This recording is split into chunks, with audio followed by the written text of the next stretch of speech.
I knew he was cheating. I only found out because of a receipt that smelled like sunscreen. It was folded into the pocket of his swim trunks. The ones with the ridiculous pineapples I told him looked like a 19-year-old's vacation costume. He came home from a client event on the lake, salted hair still damp and eyes bright with that jangly Sunday fun grin. I did laundry because I was the one who always did laundry. Hands moving on autopilot. Load, sort, small pocket check for receipts and coins and sticky cough drop wrappers. I pulled out a slim rectangle of glossy paper with the name of a boutique hotel printed in gold. It was stamped 1 hour after the time he texted me a photo of a sunset over water. Wish you were here. The line item was for a room, not a drink. 2 keys. He came into the laundry room while I held it. He kissed the top of my head like he always did. He said he was starving, asked if we had any of those honey pretzels. I kept holding the paper. The dog smelled my knee. He turned to leave, saw the paper, and his mouth opened just a fraction before he pulled his face into a smile so practiced it felt like watching someone pull a mask up with invisible strings. Greg booked a room because he partied too hard. I didn't stay. I folded the receipt in half and put it in my back pocket. He stood there with his bare feet, a wet ring of lake around them on the tile that looked like a cartoon puddle of guilt. Except I'm not supposed to turn anything into a cartoon. I walked past him and into the kitchen. I cut a lemon into quarters. I kept thinking of the smell of sunscreen inside that pocket, the way it travels heat and coconut and something chemical that tries too hard to be tropical. I squeezed the lemon over the sink and watched pulp catch in the drain. He followed me. He talked fast. He said, Greg's wife is crazy. You know that. She was calling nonstop. He said, I should have told you. He said, I booked the room for him because the office card was maxed and I owed him after Q1. He said, I know it looks bad. He reached for my wrist. I stepped away. The lemon juice soaked under my rings. My palms stung where I'd nicked myself last week, trying to pry a jar open with a butter knife. The phone buzzed on the counter. He looked at the screen. He didn't pick it up. It buzzed again, and a preview flashed. Just the first word of a name. It wasn't Greg. I took the dog's leash from the hook by the door and left. I walked circles around the block until the dog sat down and refused to go further. I sat in someone else's front yard and ran my fingers through his fur while he panted and blinked slow at me like, finally, you sat down. My neighbor across the street watered her begonias and gave me a little wave. I waved back, felt the receipt crinkle in my pocket, and realized my hands were shaking because I wasn't ready to put it down yet. I went back inside when the sky turned the color of grapefruit rind and flies started bumping the kitchen window. He was at the table, elbows on the wood, a bowl of chips untouched in front of him like a prop nobody told him to move. He said, I'm sorry. He said it like he says sorry when he's late, like he says sorry when he leaves his muddy shoes by the door, like he says sorry when he forgets to file a form or send his mom a card. He said it like a word that means let it go. I didn't say anything. I slid the receipt across the table like a dealer performing a trick. He didn't pick it up. He rubbed his eyebrow. It's something he does when he lies, but I'm not going to pretend I've known it all along. I stared. He picked up the chip and set it back down. The phone on the counter buzzed again. The preview showed the full name this time. I saw her first name, and my stomach didn't drop. There wasn't any cinematic downturn. It was quiet in my head like somebody pressed down on the mute button. I asked, how long? He said, I swear, it just happened. And then, in the same breath, we've been working late a lot and it was just, he stopped. He tried again. It wasn't supposed to be anything. I didn't plan it. He spread his hands, palms up, like evidence. It's nothing. It was never nothing. That's the part that would keep unspooling later. The way nothing was always something, just wrapped in polite language and easy jokes and free-floating excuses. But I'm not doing foreshadowing. I'm keeping to right there in that kitchen. Lemon pulp in the drain, dog panting at my shins, my hands held like I was holding grocery bags that were about to tear. I called my sister. She answered while loading her kids into a minivan that always smelled like cheese crackers and wipes. She said, what's up? The way people ask when they know you wouldn't just be calling at 9 p.m. on a Sunday to chat. I told her. She said, okay.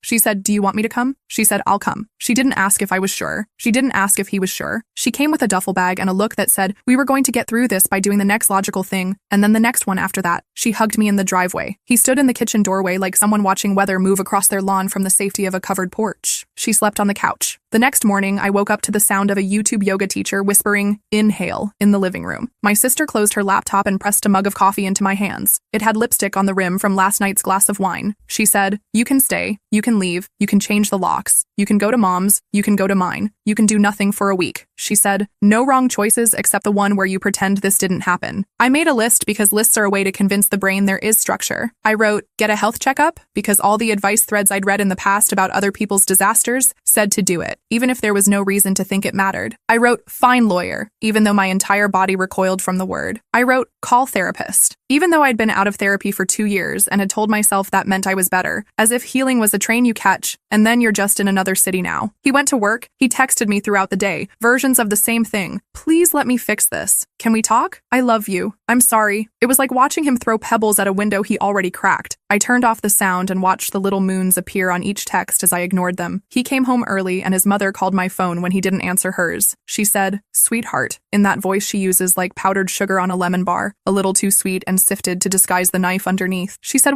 What's going on?" She said, "He loves you." She said, "Men make mistakes. Doesn't mean he's not a good man." She said, "Your father did worse and your mother stayed." It was like she threw a family grenade into my lap and walked away. I said, "I'm hanging up now." I hung up. 2 days later, I went to a clinic in a medical plaza next to a nail salon and a PHO place. The nurse asked how long I'd been with my partner. I told her too long for this to be the form I was filling out. She nodded like she had a drawer of expressions she opened and closed all day, picking the right one for each human who walked in. She ran a few routine checks. She asked if I felt safe at home. I said yes. Safety is a shapeshifter, but no one was hitting anyone. Physicality never showed up. We both did damage through words said and not said. When the nurse left, I stared at a poster about birth control and tried to calculate how many years of my life had been built on the idea that if you excel hard enough at being reasonable, life won't blindside you. That equation was not holding. He slept in the guest room. I slept without sleeping, and then I slept and woke up with a headache like I'd been clenching every muscle in my neck. I went to work and didn't tell anyone. I answered 18 emails. I said, per my last note, more times than I breathed. At lunch, I walked to the river and watched water knead itself against the concrete pilings on the edge of the trail. An old man fed ducks even though the sign said not to. The ducks didn't care about municipal regulations. They took bread from his palm with tiny hits of beak the man didn't even flinch at. I confronted him the next night with a notepad because I knew if I didn't anchor myself to specific questions, I'd cycle into the cloud of everything and nothing. I asked, "How many times?" He looked at the ceiling like answers were pinned up there. 3. It was more than 3 later, but in that moment it was 3. I wrote the number down like I was recording something in a ledger. I asked, "Who?" He said a name. It was the woman whose name had been on his phone screen. She worked in his office, not his direct report, but adjacent enough that I had met her at a Christmas party and complimented her dress because it looked like it had been made for her. She was tall and wore lipstick the color of cinnamon sticks. I remember the exact shape of her laugh, crisp and warm and practiced, with a head tilt that made you feel like you were a good audience. "Was she at the hotel?" I asked. "Yes." "Did you take precautions?" I asked. He winced. "Yes." I wrote the word down like that was going to prevent anything from still feeling contaminated. He said he wanted to fix it. He said he was willing to do counseling, to do whatever I needed. He said he'd cut it off. He said, "I'll quit," like a man slamming an emergency brake. He said it loud enough that I wondered if he was trying to convince the walls. I called a therapist whose voicemail sounded like the wind inside a seashell. She had an opening for new clients. I cried when the receptionist said my name back to me to confirm the appointment because it sounded like I had a right to take up an hour of a stranger's time. The first session, I spoke in paragraphs like I was on trial, and there was a court reporter in the corner. The therapist smiled with her eyes at the right times and asked me what I wanted. No one had asked me that in a long time without attaching it to a narrow menu of options. Her office had a droopy snake plant and 2 paintings of chairs in empty rooms. I told her about the list in the kitchen and the lemon juice and the dog. I told her about the receipt and the smell of sunscreen. I told her about his mother making my reaction my mother's problem. She asked me what happens to me when I feel abandoned. The word made me flinch even though I used it all the time for other people. I told her I turned into an appliance. I performed tasks. I stacked dishes and met deadlines and made sure my own soft parts weren't visible. I told her this felt like standing in a store at closing time and realizing I hadn't bought any of the things I came for. She asked me what I came for. I looked at the painting of the empty chair and realized I didn't have a ready-made answer. I said, "Peace," because it was the easiest clean word. I said, "Truth," because the mess needs a towel. I said, "Options." We tried counseling with him. He cried. He stared at the floor and said he didn't know why he did it. He said he felt empty sometimes and liked how she made him feel wanted. The therapist blinked twice and asked if he had felt unwanted at home. He said, no, like that question offended him. When the therapist tricked him, softly, kindly, into admitting he had started texting her months earlier, my fingers went cold. He admitted he had taken her out to lunch 3 times on busy days, sitting on the patio of a place with string lights and sharing fries with his hands like a teenager. I pictured him licking salt off his thumb and wiping the grease on a napkin and looking around to see if anyone he knew was there.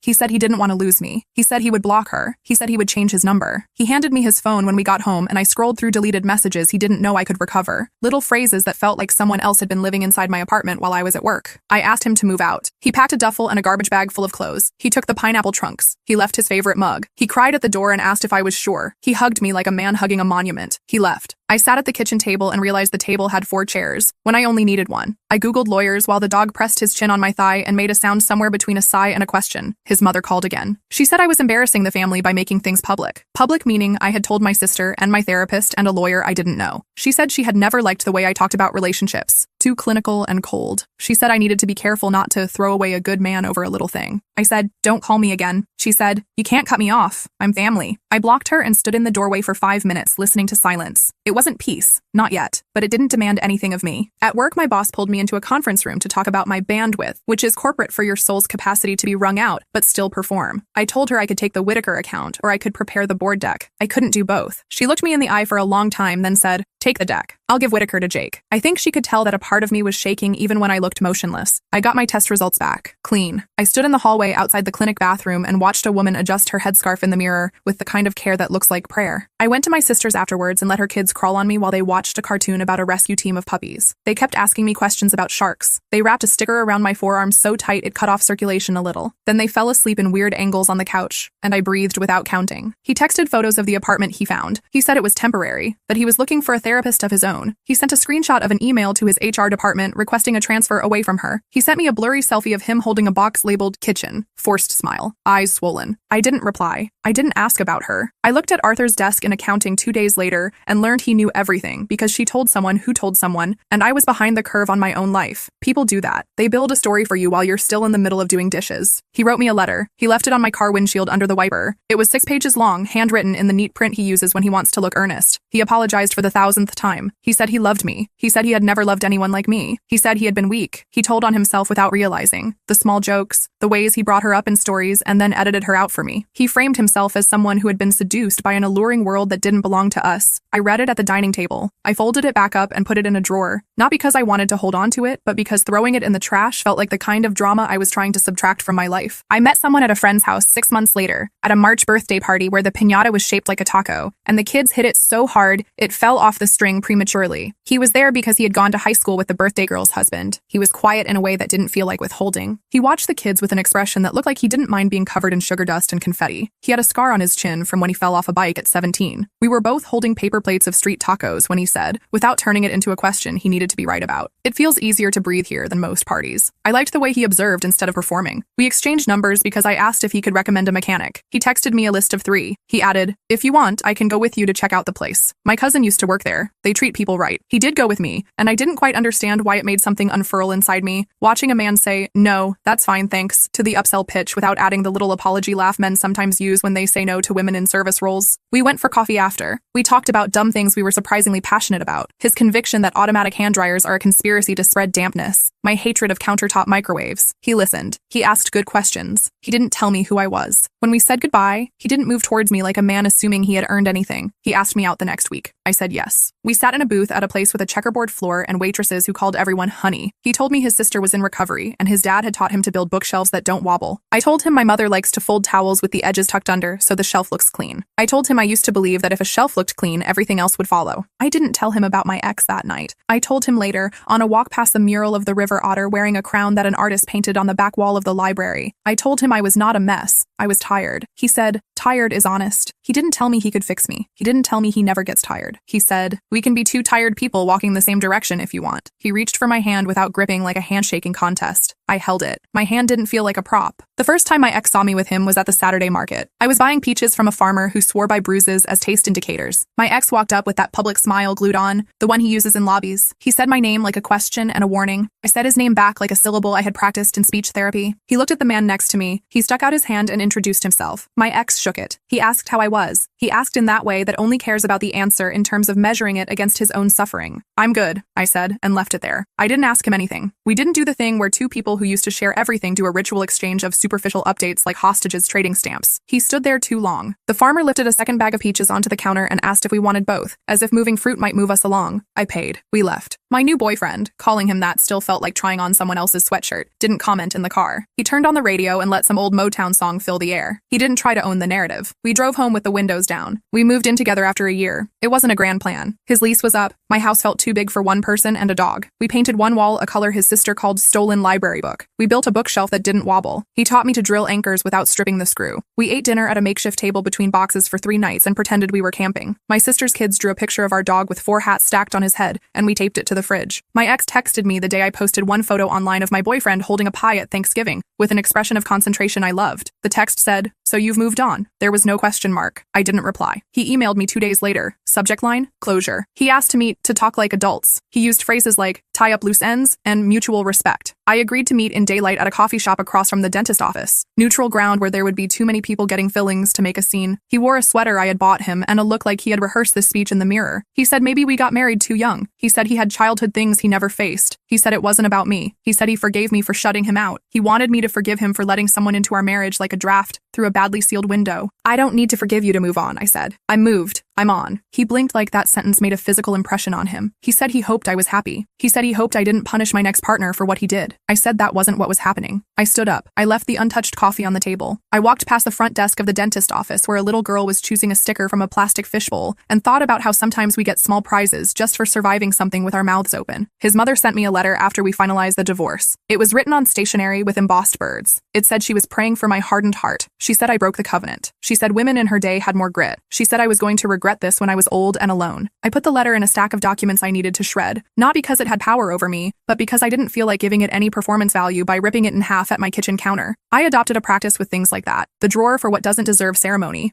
I proposed to my boyfriend. It wasn't that he wouldn't have, but he's slower in the way that makes you trust the pace. We were in the kitchen on a Sunday morning, wearing socks with holes while we waited for coffee. I slid a ring box across the counter, and he laughed because he thought I bought earrings. He opened it and cried without needing to announce it. He said yes. We got married in a small ceremony in a park I used to run laps in when I needed to convince myself I was moving even when I felt stuck. My sister's kids walked the dog down the aisle because someone needed a job that made them feel important. We ate cake under a tree. His sister danced with a cousin's toddler while holding her chips like they were a separate partner. The sun did that thing where it comes through leaves and makes patterns on the ground that don't mean anything except the world is doing what it does whether we notice or not. No foreshadowing, just that day. 2 months later, the woman my ex slept with messaged me. It was a long message with apologies like confetti and some defensive details threaded through. She said she had been told we were separated when it started. She said she felt used. She said she quit the job and started working somewhere else where no one knew her mess. She said she was scared she'd see me in public and I'd hate her. She told me she was getting tested regularly, as if we were all citizens in the same bleak country. She said she had started therapy. She didn't ask me to respond, but she left the door open like people do when they want absolution, or at least a nod from the other side of the street. I didn't write back right away. I sat with a message. I asked myself if there was anything I wanted from that exchange. I didn't want to become the kind of person who performs forgiveness because it earns them points in a comment section. I also didn't want to become the person who never says anything because silence feels like power. I waited a week. I wrote back 1 paragraph. I told her I didn't hate her. I told her it hurt. I told her to take care of herself in ways that didn't make anyone else smaller. I didn't offer anything beyond that because we were not in each other's lives. We were satellites that collided and spun off with dents. My mother and I had a fight about it at Thanksgiving because of course we had a fight about it. She said she stayed through worse, and look at her now, 42 years married. She said it like an award and a sentence. I asked if she was happy. She said happiness is a slippery word. She said commitment matters more. She said endurance proves love. I told her endurance proves endurance. She set down the gravy boat with a firmness that made the mashed potatoes tremble. She didn't speak to me for the rest of the meal except to ask if I wanted pie. She texted me later that night a recipe for a casserole. It was the closest she comes to I care. My new husband and I had our first real fight about money. He and I keep different budgets in our heads. Mine is a spreadsheet with conditional formatting. His is a mason jar system he tries to translate into digital form. He spent $300 on a set of chisels without telling me because a woodworker he admires was retiring and selling tools. I spent $200 on a course about conflict styles because I wanted to understand why I shut down in the middle of arguments. We looked at each other across the table and realized we were both spending to feel capable. We didn't resolve it in one night. We took turns apologizing for tone. We chose a joint account for bills and personal accounts for indulgences, and we set a number at which we promised to check with the other person. We broke it once each, and we didn't act like it meant we were incompatible. We took a Saturday to build a bench. We argued about whether the pocket holes should face the wall or the room. We drank warm beer. We ended up turning the bench around, laughing because the wrong decision was obvious immediately, and there was no need to defend it anymore. I saw my ex at a funeral. A mutual friend died suddenly, and grief erases fences in a way that feels brutal and holy. He was there with a woman I didn't know. She held his hand like it had crossed a desert. He looked thinner. He nodded at me from across the room. I nodded back. We stood in line to hug the parents, and no one said the wrong thing for once. Outside, he walked towards me, paws already in his shoulders, and I braced without looking like I was bracing. I wanted to say, he said, I'm sober. He meant sober from her. Or maybe he meant alcohol. I didn't ask. He said, I'm getting better. He said it like a man who needed someone to witness that he was still here. I said, I hope you are. It wasn't absolution. It wasn't spite. It was 2 people who knew what the other smelled like after a run, and now were just names you could put on an envelope. The biggest twist didn't feel like a twist when it happened. It was just a Tuesday, and my therapist asked, what do you trust now? And I realized I could answer. I trust that I will tell the truth. I trust that if the ground moves, I will put my feet where they need to go without asking the earth to stop being earth. I trust that I am allowed to like small things. The way my husband dries a pan without leaving streaks, the line of heat on a late afternoon car seat, the click of the dog's nails on the hallway floor when he decides he has to supervise bathroom trips like a unionized foreman. We had a setback when my mother landed in the hospital for a heart procedure and asked me to call my ex because he always knew how to calm me down. I told her no. She cried. She said I was punishing everyone for my ego. I told her she could be cared for without me rewinding my life. She hung up. I went to the hospital anyway because she's my mother, and she looked small in the bed with a blanket that felt like paper. She squeezed my hand. She said, "You're stubborn." I said, "I'm consistent." The nurse asked if we wanted extra pillows. We did. I held her cup while she drank watered-down juice. We didn't talk about my ex. We talked about her white tennis shoes from 1995. She made me promise to throw away the pair in her closet with the hole in the toe. I promised. We got a puppy because grief and joy often arrive in the same decade and make you rearrange furniture. Our older dog accepted the interloper with a deep sigh and a resigned acceptance of chaos. The puppy chewed a corner of the bookcase we built together, and instead of turning it into a metaphor for ruin, we sanded it down and put a plant in front of it. We hosted a barbecue.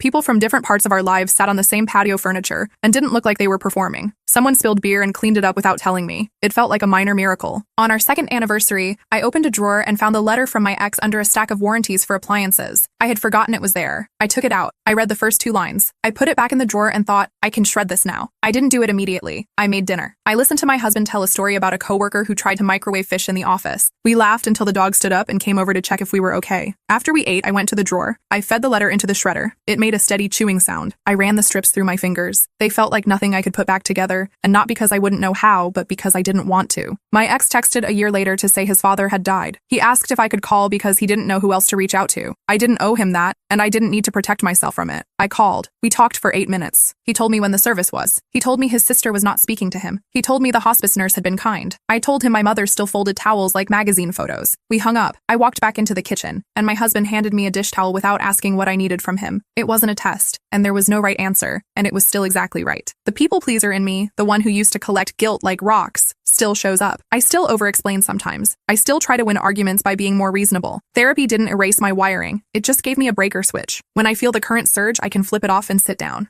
I can choose a walk. I can text my sister a picture of a duck, and she'll respond with a duck she saw at her kid's soccer field. I can sit on my own porch and watch it get dark without narrating it to anybody. The day I felt something like peace was not spectacular. I was at the grocery store buying cilantro and dish soap. A song came on that used to be the soundtrack to a terrible road trip I took with my ex's family, where his father yelled at the van's GPS like it was a disobedient child. The chord progression has a way of making the brain think something important is happening. It played over the speakers while a teenager bagged my groceries and apologized for bruising the tomatoes. I told him it was fine. He said they only trained them for 3 hours and then let them loose on produce like wild animals. I laughed. On the way out, an older woman asked if I could reach the top shelf to get a jar of pickles. I did. She said, "Thank you, baby," the way strangers do in this city. I walked to my car listening to the crunch of gravel under the cart. It felt like structure. It felt like something that didn't need me to translate it into meaning. I came home and put the cilantro in a glass of water like my grandmother taught me because it lasts longer that way. I kissed my husband in a doorway because doorways make good places to pause. The dog stole a sock and raced down the hall in victory. I opened the mail. A flyer for a new hotel downtown slid out and onto the counter. I put it in the recycling without thinking. There was no sting. There was no performance. It was paper advertising beds I will never sleep in, selling sunsets that belong to everyone. I used to think resolution would feel like triumph, like a curtain rising or a judge banging a gavel. It feels like washing your hands and not needing to scrub. It feels like surrounding yourself with people who do not require you to abandon yourself to stay. It feels like using the good knives on a weeknight. Here's the last thing I'll say because this is already longer than any stranger owes me attention. I didn't get a new life. I got this one again, rearranged. I keep my own name in my mouth like something you have to remember to chew. When people ask how I knew what to do, I tell them I didn't. I did not know. I just made a choice in a laundry room, holding a receipt that smelled like sunscreen, and then I made another one in a kitchen that smelled like lemon, and another one in a clinic, and another one in a lawyer's office, and another one under a tree. None of those choices were clean. None of them had a guarantee. The only thing I can say with any certainty is that I didn't leave myself behind this time. We're fine. Not in the way people say fine and mean anything else. We're fine like the crack in a ceramic bowl that got filled with gold. Not because we wanted to display our fractures, but because we wanted to keep eating out of the bowl. We still get hungry. We still buy cilantro and forget about it in the crisper drawer sometimes. We still argue about the right way to load the dishwasher and kiss in doorways and silence group texts. There are no extra points. There are only mornings, and we keep getting them, and I keep waking up inside my own life.